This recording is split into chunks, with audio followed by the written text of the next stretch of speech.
Merci beaucoup. Je vais être très brève.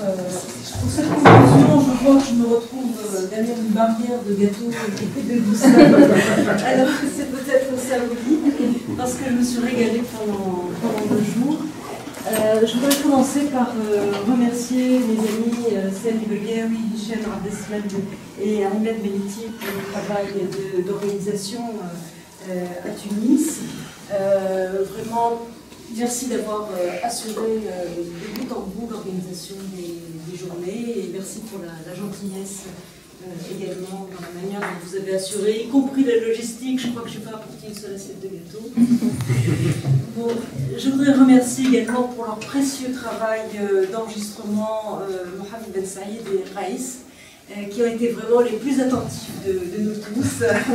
Vraiment, c'est tout à fait important d'avoir une trace de nos échanges qui seront certainement mises en ligne ou en partie mises en ligne. Et d'ailleurs, plusieurs collègues à Paris m'ont demandé si cette rencontre allait être accessible sur le net. Donc vraiment, merci beaucoup pour votre présence.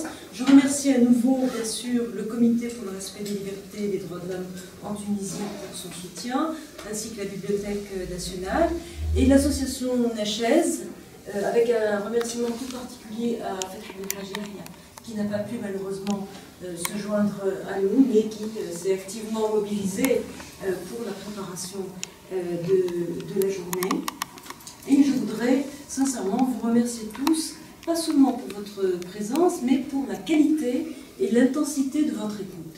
Et je vous assure que depuis le temps que je fais des séminaires, et tous les gens qui enseignent et qui sont nombreux ici le savent, il y a une qualité d'écoute que l'on ressent. Et réellement, j'ai été sensible à l'intensité et à la qualité de votre écoute, sans parler de la qualité, évidemment, des débats, des discussions.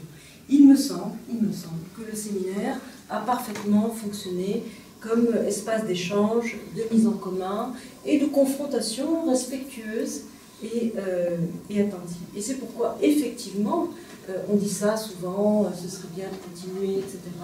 Il me semble que raisonnablement, nous pourrions envisager de nous retrouver dans l'espace d'1 an, par exemple, autour de nouvelles communications pour renouer cet échange.